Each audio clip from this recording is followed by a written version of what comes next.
Fala, meus amigos, aqui é Felipe Pereira, espero que estejam todos bem, todos felizes e devidamente saudáveis. Já espero aí que vocês possam curtir, comentar, compartilhar e juntos levar a psicanálise para o mundo. Meus amigos, sem mais delongas, feito todo esse preâmbulo, vamos então para a resistência. Você que passa pelo processo de análise, você tem resistido muito? Você sabe quando surgem as resistências dentro da análise clínica? É isso que eu vou te responder agora. Meus amigos, a resistência é importante a gente entender que ela está presente desde o início do tratamento. Freud diz que as resistências acompanharão o paciente até o fim.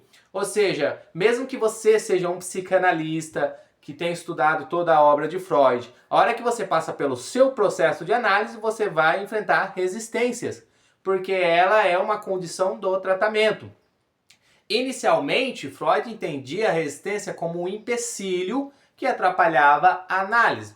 Tá, mas o que seria resistência? Resistência, trocando por miúdos, né? É basicamente dizer que é tudo aquilo que atrapalha o progresso da análise. Ou seja, é tudo aquilo que interrompe o paciente durante as suas associações livres. Isso é uma resistência. E Freud, ele foi amadurecendo a sua ideia de resistência ao longo das suas obras. No início ele entendia, como eu falei anteriormente, que era um empecilho. Mas conforme ele foi amadurecendo, foi entendendo mais essa complexidade da mente humana, ele foi vendo que, na verdade, a resistência ela é paradoxal. Por quê? Porque ao mesmo tempo que ela impede o progresso da análise, ela é o motor que movimenta a análise. Como assim, Felipe? Explique melhor.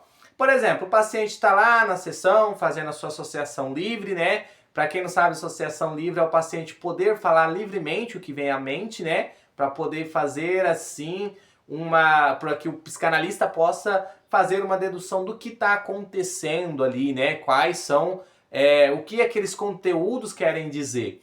Então o paciente está lá falando, fala do pai, fala da mãe, fala do dia, só que de repente ele trava, ele bateu num ponto, ele parou de falar, ali há uma resistência. Por que tem essa resistência? Porque existe duas forças se degladiando. Há uma força que quer se manifestar e a outra força que quer que aquele conteúdo não se manifeste.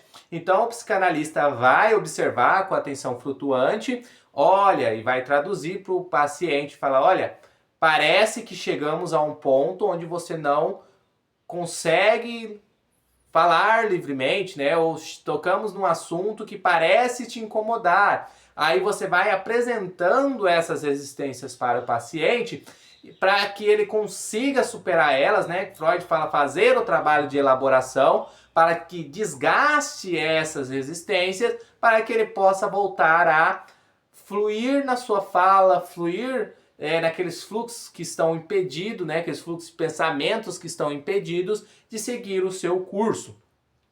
E Freud, ele identificou 5 tipos, fiz 10, mas 5 tipos de resistências.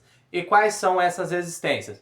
É importante entender que Freud disse que nas 3 instâncias psíquicas, né, que é o id, o ego ou o superego, algumas traduções você vai encontrar como isso, eu e supereu. Ele diz o seguinte, que as resistências elas se manifestam conforme essas instâncias psíquicas. E o que elas são, essas instâncias? O id é onde tem o reservatório de todas as nossas pulsões, ou seja, é o motor da psique, onde está toda a nossa energia psíquica, né? E ele é totalmente inconsciente, você não sabe das pulsões que estão no id até que ela se manifeste de alguma forma, seja de maneira consciente ou seja através de um sintoma, de um ato falho, de um lapso de memória, né, ou de fala, alguma coisa do tipo. Aí você sabe, opa, tem essa pulsão se manifestando. Então o id é o reservatório dessas pulsões e no id não tem o contraditório e o id é atemporal, ou seja, uma pulsão que talvez você não viveu na infância e não reconheceu, ela ainda está lá, ainda está movimentando tudo ali, ainda está sendo fonte para o sintoma, né, ou para alguma outra formação do inconsciente. E existe também o ego. O ego é a instância que regula as moções que vêm do id e do superego, ou seja, ela está em contato com a realidade, está fazendo esse papel de ser um mediador. Ó, o carro do ovo, na cidade de vocês tem um carro do ovo também? Aqui tem um carro do ovo, acabou de passar aqui. Enfim, voltando, e tem também o superego. O que é o superego? Freud fala que depois que tem ali o complexo de Édipo, né, na fase do desenvolvimento psicossexual, na fase fálica, quando é introjetado a lei, né, quando é introjetado a cultura, o supereu ele é como se fosse um herdeiro desse complexo de Édipo. Gente, tudo isso que eu tô falando tem vídeo no canal, tá? Se vocês ficarem com alguma dúvida, procura lá pro aparelho psíquico, complexo de Édipo, tá? Que vocês vão conseguir ter um entendimento, um esclarecimento melhor. Então, o supereu, ele é o moralizador. Ele é o senhor da moral. Então, você tendo esse resumo em mãos, vamos falar sobre as resistências. No ego, existe 3 formas de resistência, que são o recalque, o ganho secundário e a resistência da transferência. Bom, no recalque é o mais conhecido na psicanálise, é quando aquelas moções, né, aquelas representações que são conflitivas, elas estão legadas ao inconsciente, ou seja, há essa força repressora que não deixa essas representações virem à tona. Isso é um mecanismo de defesa do ego. Existem outros mecanismos de defesa, né? Existe o deslocamento, existe a projeção, existe a negação, existe a racionalização, a intelectualização. Então são vários mecanismos que tem, sendo o mais conhecido o recalque. Há também o ganho secundário, né, da neurose. O que seria o ganho secundário? Bom, para entender o secundário tem que entender o primário. Então assim, quando a neurose ou o sintoma, né, se forma, ele está primeiramente resolvendo um conflito interno. Então o ganho primário é a resolução do conflito interno. E o ganho secundário é um ganho externo. É onde a pessoa ali ela consegue ter uma atenção a mais por causa do sintoma, né? Ela tem um cuidado a mais do mundo exterior em relação a ela. Então ela tá ganhando alguma coisa com aquele sintoma, né? Então por isso que muitas pessoas que estão sofrendo de algum adoecimento psíquico, ele tem dificuldade de largar o seu sintoma, porque ele tem ganhos com aquele sintoma também. Claro, são ganhos inconscientes. E temos também a resistência de transferência. O que seria isso? Quando o paciente e o psicanalista estão na dinâmica, né, da análise clínica, existe um fator que se chama transferência, que é onde aquelas moções infantis, né, aquelas pulsões infantis se manifestam no paciente, ele lança aquilo em relação ao analista. Por exemplo, ele fica com raiva do analista, ele tem um amor extremo pelo analista, né? Então tudo isso são resistência de transferência. Por que uma resistência à transferência?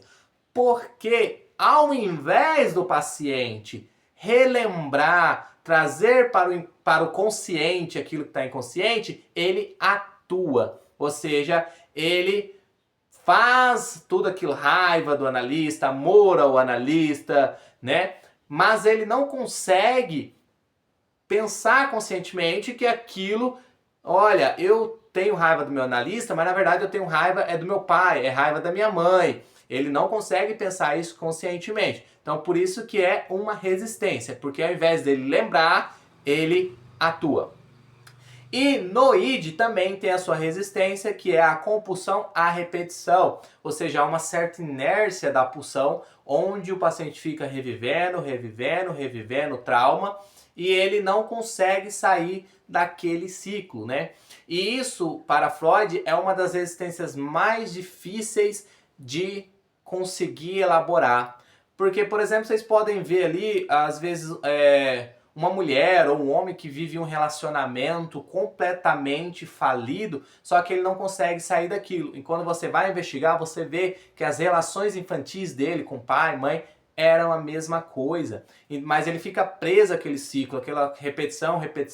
Por quê? Porque temos aí alguns fatores. O primeiro deles é que, por mais que às vezes o paciente odeie, né, aquela situação que ele tá, odeie aquela relação que ele teve com pai e mãe, ele por um outro lado também ama, né? Então, e outra coisa que ele tenta fazer também é tentar controlar a situação. Então ele controla através da repetição, né? Ele vai repetindo, vai tentando controlar tudo aquilo e se vem algo diferente, foge ao controle dele. Então por isso que ele repete.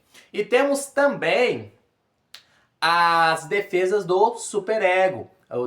As defesas, resistências, né? Do superego, que está mais ligado ali ao sentido de punição. Porque o superego, como eu disse, é o moralizador. Então, se ele é o moralizador, ele vai fazer sentimentos de culpas fluir no paciente. Por exemplo, ele revela um ódio ao seu pai.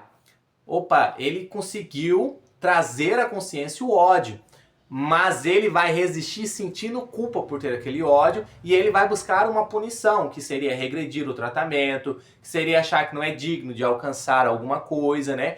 Por exemplo, vamos supor que ele tem uma prova para estudar, para passar no concurso ou numa prova da faculdade. Aí na sessão ele olha, eu tenho um ódio do meu pai. Aí ele vai mal na prova porque ele sente a necessidade de se culpar por ter sentido o ódio do pai ou da mãe. Beleza, meus amigos? Então são basicamente essas, né, as resistências que Freud encontrou. É claro que se a gente for pesquisar a fundo a mente humana, muito mais coisas, né, que podem surgir, que a mente humana é muito complexa e não dá para simplificar, não dá para simplesmente sistematizar. A gente sistematiza para estudar, mas na prática muitas coisas, né, elas se interligam e é realmente um emaranhado, né? E é difícil você simplesmente simplificar tudo isso. Beleza? Espero que você tenha gostado desse vídeo. Quero desejar aí um ótimo fim de semana para quem está assistindo perto do fim de semana, para quem está assistindo no começo de semana, uma ótima semana que está vindo e sejam felizes. Muito obrigado!